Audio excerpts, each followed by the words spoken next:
Have you ever said to yourself, I will never be like my mom or my dad or my boss or that person who really did that horrible thing or acted that way?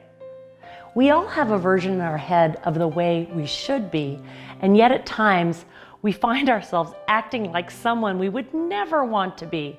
Okay, we're human. And yet who are you? Who are you really? Tony Robbins says, our greatest psychological need is to remain consistent with who we believe we are. So who are you? You are either a glaring warning, yikes, or a shining, inspiring example of who you really want to be. And under stress, we may say things like, I'm overwhelmed, I'm stressed, don't bug me, and our mind will act accordingly. And we become that stressed out mess that we said we'd never be. I recently was working with a mom, a really beautiful mom, and she was talking about how stressed she is at work. She's a single mom. She has a ton of work to do to support her daughter, and it's been tough going for her, and she finds herself constantly stressed. And her daughter, who is an adult now and in the military, called her recently and said, Mom, I want to share something, super hard for me to share. I've had a real challenge lately. And she told her mom about how she recently was, warding off sexual advances from other people in the military. And that it was really hard because there's a hierarchy in the military, and saying no to someone that's a superior and knowing that no is the right answer has caused a tremendous amount of anxiety in her. Well, the mom, being a loving mom like many of us, was super upset, and expressed her upset to her daughter and started rattling off all these things that she should do and telling her daughter how stressed she was, the mom. And that's a reasonable expectation, hearing something challenging happening with your child. But what happened is the mother, being in such a stressed state and being so upset, swirled more stress onto her daughter, and all it did was repel her daughter. Her daughter didn't want to talk to her, her daughter didn't want to hear her, her daughter didn't pick up her calls, and the mom was very, very upset. And she said, Gina, this is a stressful situation. This is my daughter. I can't protect her. I'm a mess. And I said, honey, listen to your language. I'm a mess. I'm upset. I'm stressed. I can't control it. You're making it all about you. And yet your daughter is still really challenged and doesn't need more stress swirled around on her.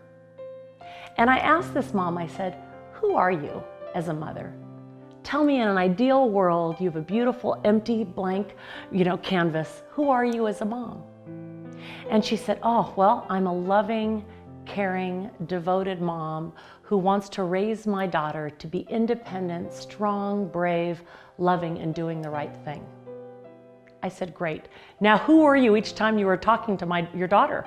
She said, well, when I was talking to my daughter, I was stressed and a mess and thinking that she didn't know what to do, trying to tell her what to do because I was reacting. I said, that's right. I said, why don't you step into that mom in that beautiful, loving state, who's raising the independent, strong, beautiful, healthy, wise daughter, and let her know how much you love her and now how much you trust that she'll make the right decision and that you're there if she ever wants to bounce ideas off of you. Totally change your state into a beautiful state of being. A beautiful state of being instead of a suffering state. And allow that loving, beautiful, confident state of love to swirl and land on your daughter. So she was at a 4-day event with me, and so the next day she came back to me and she said, wow. I called my daughter and I first apologized. I said, I'm so sorry. In my state of stress, it was out of love that I really wasn't acting the way I want to be as your mom, and I want you to know that I love you. I know you will make the right decision. I'm sorry you're going through this. I am here to lift you up and find the strength and love in you and the wisdom to help you find that in any way you want, and just know that I'm here for you. And because of that call, her daughter's already called her twice more to share what she's doing. And her mother just loved her in a beautiful state.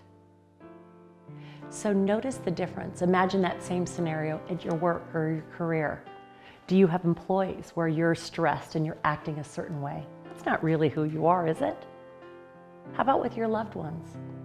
How about with yourself? We beat ourselves up more than anyone. Here's a tip for you. When you react and when you're stressed out in a certain situation, it's a signal that you're out of balance and you're out of harmony. And it's a signal and a sign that you need to pause and take a couple of deep breaths.